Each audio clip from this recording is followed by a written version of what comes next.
Wala nang edit-edit, ito ang kwento.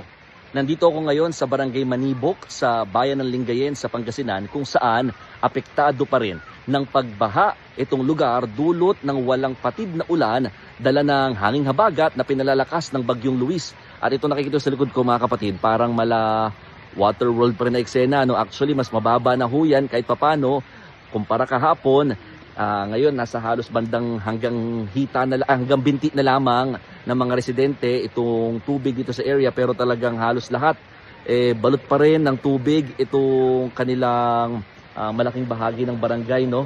Yung ibang mga bata ay talagang sinasamantala na lang ito para maglaro, pero ang mahirap dito yung mga bahay, yun talaga yung inaabot at halos pinasok na rin ng baha, no? Halika ate, samahan nyo kami doon sa bahay ninyo.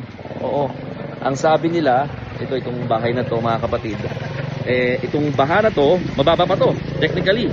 Kasi inaabot to dito ng hanggang halos tuhod, no, yung tubig. Lalo kapag nung Bagyong Uwan, yun yung huling naranasan nila na talagang matindi. Ayan, bumaba. Biglang lalim O biglang lumalalim ho dito. So, yung mga bahay na mababa pa, talagang inaabot ho ng tubig. Kaya halos lahat ng mga gamit dito sa loob, makikipasok ho kami. Talagang inangat na nila, no? Technically. Kasi nga, for safety ng mga gamit. Ang problema, yung isang higaan dito, onting metro na lang, talagang aabutin na ho ng tubig. Gaano kahirap ho yung ganyang sitwasyon natin? Sa inyo ho ba yan? Opo. Gaano kahirap yung ganyan? Ang hirap po ng ganito pong sitwasyon sa laging ulan po dito sa Barangay Manibo.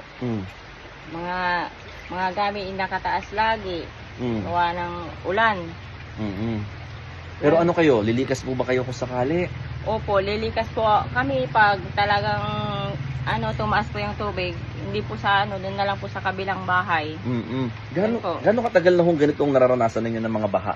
Matagal na po, ilang years na po, dekada, ganito na lagi basta pag bagyo po.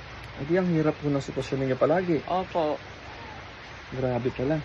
Ayan mga kapatid, no, yung iba naka second floor na. Opo. Yung mga bahay nila talagang intended na siya para at least hindi aabutin basta-basta at least yung kanila mga gamit, no. Pero ito, nakipasok na po tayo dito. Salamat ho mga ate. Ang hirap po ng kanilang sitwasyon dito. So, talagang baha, no? Yung kanilang lugar. Out of 32 barangays, 17 ang binaha dito ho sa bayan ng Lingayen sa Pangasinan. Pero isa lang ho itong Lingayen sa mga talagang naapektuhan ng mga pag-ulan.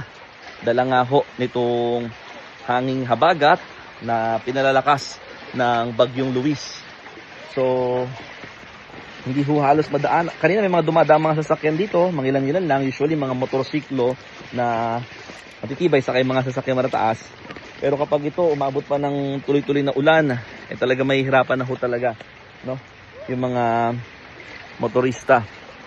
So far, wala pa namang ini-evacuate o inililikas dito sa bayan ng Lingayen, pero nakahanda na rin ang MDRRMO para kung sakali mabibigyan ng tulong ang mga apektadong residente. Karamihan kasi sa mga unang nag-evacuate, lumilipat lamang sa kanilang mga kaanak na may mas matataas na bahay para nga naman at least kahit paano hindi sila mahirapan kapag nasa evacuation center na sama-sama at siksikan ang mga tao.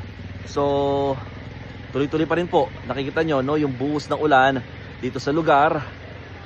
Medyo wala ng hampas ng hangin compared kagabi. Pero kapag ito hindi talaga tumigil, lalo madilim pa yung kalangitan, hindi malabo na tumaas na naman daw yung tubig dito sa mga areas na madalas binabaha. So paano?